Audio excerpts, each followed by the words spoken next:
Hello. Today, social media destroying relations. Just going right into it today, honestly. Fuck it. Social media. I mean, honestly, me even recording this, feeding into the false sense of connectedness, the false sense of togetherness and community. That one's arguable, community.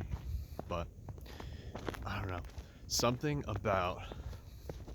Okay, here's a backstory. Here's a backstory of why things are so weird now that we're on our phones all the time and shit. We've forgotten how to talk to each other in person, and everyone, and people can say, "Oh, this is, hyperbolic, and it's not that bad." It's like, I don't know. When to get my car inspected? I drop my car off, and usually I wait. It takes like an hour, 45 minutes. So I'm hanging out in the auto dealer shop in the waiting room, and there's like 6 people in there, all next to each other, because it's a small room, probably like 5 by no, or like 10 by 20. It was like a rectangle. It wasn't a big room. That's the point. And no one was talking to each other. Everyone just sitting there quietly. And then I was like, all right, this is weird. I don't want to be in here. I don't want to have small talk with people. But what happened to actual conversations? I don't know. Like when I think of, there's a truck behind me. Okay, sorry. There's a truck plowing the walkway and all the snow. Anyway, when I think of the polis, the Greek word polis, it means like the city, um, kind of. But it's like the city as a whole, like almost. I don't know. When I think of that word, it's almost the city as like a organic living creature with all these parts and processes in it. And one part of the city that's really important is the market. Was the market? Well, I mean, it still is, but it's mostly economic now. But back then, the market was where people met. That's where you had conversations. Socrates. Everyone knows Socrates, for example. Where did Socrates go to have conversations with people and talk to people? He went to the market. And it's not like it's not like maybe there was a section to talk about philosophy or something, but people were obviously buying shit, but that's where people had conversations, and we just don't have that anymore. We have these conversations through our phones, through our computers. When you go out in public, pay attention to how often strangers talk to each other. Maybe that's what it really is. Maybe it's just that people are strangers and I'm making a big deal that no one's talking to each other, and it's always been this way. But maybe I have this false assumption that because people were all together at one time in the past, people talked more. But I don't know. It is an assumption, I suppose, but when more people are in a smaller area, I feel like there's going to be more. That's not true, because I can think of cities. I might be disproving my entire point right now. Well, partially. I can never come to a full decision. Everything's well, but partially, maybe, if this.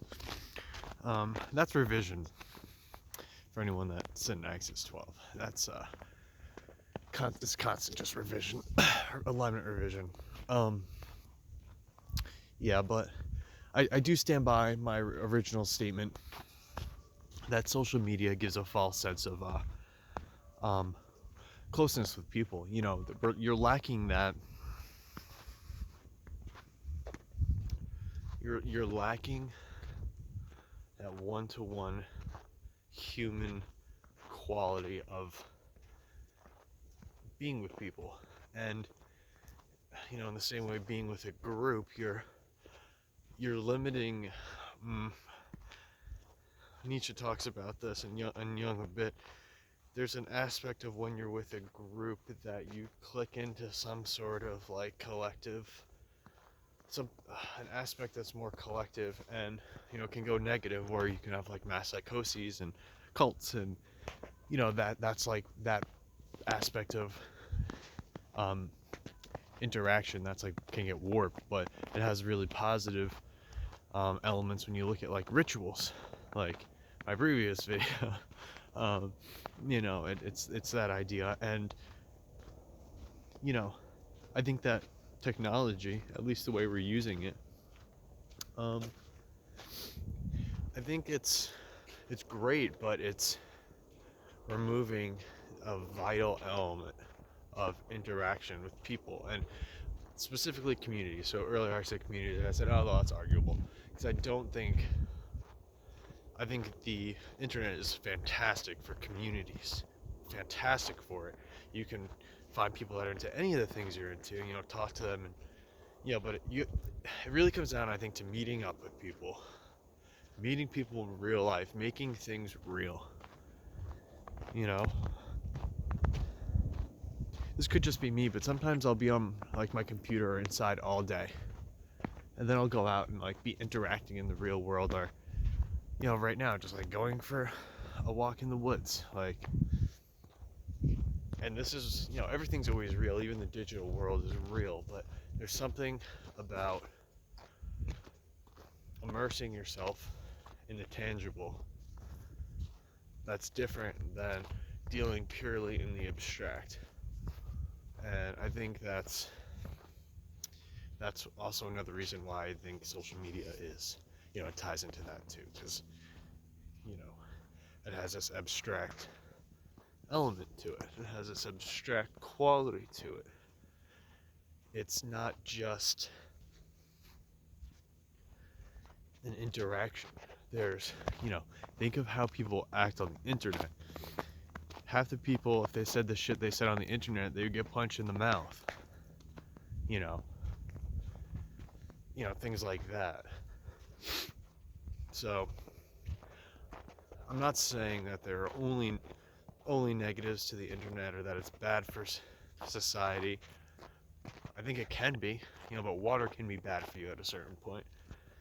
So saying whether something's good or bad is all about, well, one, it's a matter of perspective, but two, it's a matter of like what you value. So it's kind of like fucking impossible to figure that out. But yeah, I just thought it was something worth talking about. I think I've kind of exhausted the subject, at least what was on my mind. So until next time, have a good one.